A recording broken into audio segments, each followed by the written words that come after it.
PLA की western theatre command के बुरे प्रदर्शन के बाद जिनपिंग का अपनी सेना पर से विश्वास उठ गया है। इसीलिए अब चीनी सरकार दोबारा अपने सैनिकों को पढ़ाएगी सीसीपी पार्टी का इतिहास। पीएलए के एक्सपर्ट्स पहले जिनपिंग की विदेश नीति की भी आलोचना कर चुके हैं। अब जिनपिंग चाहते हैं कि पीएलए का कोई भी सैनिक उनकी नीति के खिलाफ ना बोल पाए। टीएफआई पर आपका स्वागत है और मैं अनिमेश पांडे अब आपको बताने जा रहा हूं कि कैसे जिनपिंग अपने विद्रोही सैनिकों से घबराकर एक नया दांव चलने पर मजबूर हुए। बंदूक जिसके पास होती है अधिक ताकतवर भी उसे ही माना जाता है। चीन में सत्ता पर राष्ट्रपति शी जिनपिंग की पकड़ चाहे कितनी भी मजबूत क्यों ना हो, लेकिन राष्ट्रपति को हमेशा चीनी सेना में मौजूद कुछ जिनपिंग विरोधी तत्वों से चुनौती मिलने का भय सताता रहता है। शायद यही कारण है कि अब जिनपिंग सरकार ने पीएलए के सैनिकों को वफादारी का पाठ पढ़ाने का फैसला किया है। राष्ट्रवाद की कमी और मानसिक असंतुलन से जूझ रहे पीएलए सैनिकों को बेहतर बनाने के लिए ही सीसीपी ने यह नया दांव खेला है। दरअसल इस वर्ष कम्युनिस्ट पार्टी अपना 100वां जन्मदिन मना रही है और इस मौके पर सीसीपी सभी चीनी सैनिकों को दोबारा वफादारी करना सिखाने जा रही है।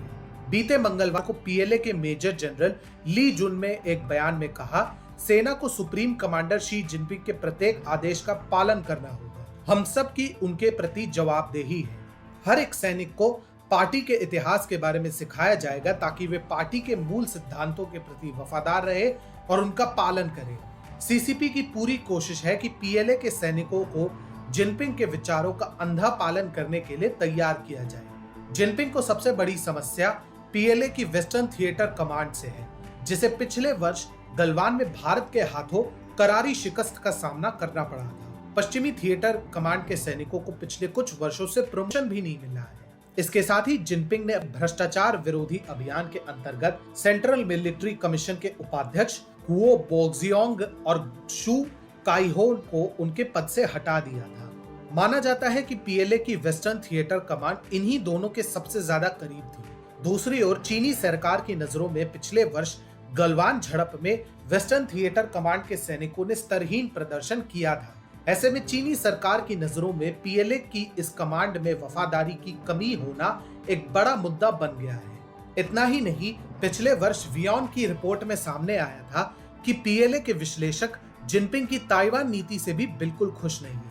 जिनपिंग जहां ताइवान को बल के प्रयोग से हथियाना चाहते हैं, तो वहीं पीएलए इस विचार का विरोध करती है। पिछले वर्ष ही पीएलए के दो experts retired general Kyaw Liang और जनरल डाई शू ने शी जिनपिंग के नेतृत्व पर कई सवाल उठाए थे। उन्होंने कहा था कि शी जिनपिंग की विदेश नीति हमारे दोस्तों को ही हमारे खिलाफ कर रही है। जनरल क्याओ लियांग ने कहा था, चीन का मकसद ताइवान को खुद में मिलाना नहीं है, बल्कि सभी 1.4 अरब चीनी नागरिकों को खुश रखना है। लेकिन क्या आज ताइवान को चीन में मिलाकर ऐसा किया जा सकता है? बिल्कुल नहीं। अगर चीन को ताइवान पर कब्जा करना है तो चीन की सारी सेना को ताइवान पर चढ़ाई करनी होगी। हमें इतना बड़ा रिस्क नहीं लेना चाहिए। अब अमेरिका में जो बाइडेन के सत्ता में आने के बाद चीन ने ताइवान के विरुद्ध अचानक बेहद आक्रामक रुख अपनाया है, जिसके कारण चीन द्वारा ताइवान के विरुद्ध सैन्य अभियान छेड़े जाने का खतरा कई गुना बढ़ गया है। ऐसे में चीनी सरकार कतई नहीं चाहती कि ऐसे किसी भी सूरत में पीएलए के सैनिक सीसीपी के निर्देशों का पालन करने में कोई आनाकानी दिखाए। ये पहली बार नहीं था जब सीसीपी और पीएलए में इस तरह की फूट की खबरें सामने आई हैं। पिछले वर्ष ही जून महीने में सीसीपी के विद्रोही नेता और कम्युनिस्ट पार्टी के पूर्व नेता के पुत्र जियानली यांग ने वॉशिंगटन पोस्ट के लिए लिखे एक लेख में एक सनसनीखेज खुलासा करते हुए कहा था कि चीन द्वारा गलवान घाटी की सच्चाई ना बताना वर्तमान प्रशासन के लिए बहुत घातक सिद्ध हो सकता है। जियानली यांग ने लिखा था, सेवानिवृत्त और घायल पीएलए सैनिक चीनी कम्युनिस्ट पार्टी के विरुद्ध विद्रोह पर उतर सकते हैं। सीसीपी नेतृत्व को इन पूर्व सैनिकों की क्षमता को नजरअंदाज करने की भूल बिल्कुल नहीं करनी चाहिए, क्योंकि यदि स्थिति नियंत्रण में नहीं रही तो ये पूर्व सैनिक मिलकर सीसीपी के विरुद्ध एक निर्णायक युद्ध छेड़ने में भी सक्षम है।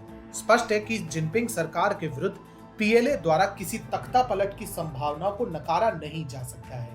जिनपिंग अपने भ्रष्टाचार विरोधी अभियान के अंतर्गत सीसीपी से तो सभी विरोधियों को ठिकाने लगा चुके हैं, लेकिन पीएलए से उन्हें अब भी चुनौती मिलने का डर सता रहा है।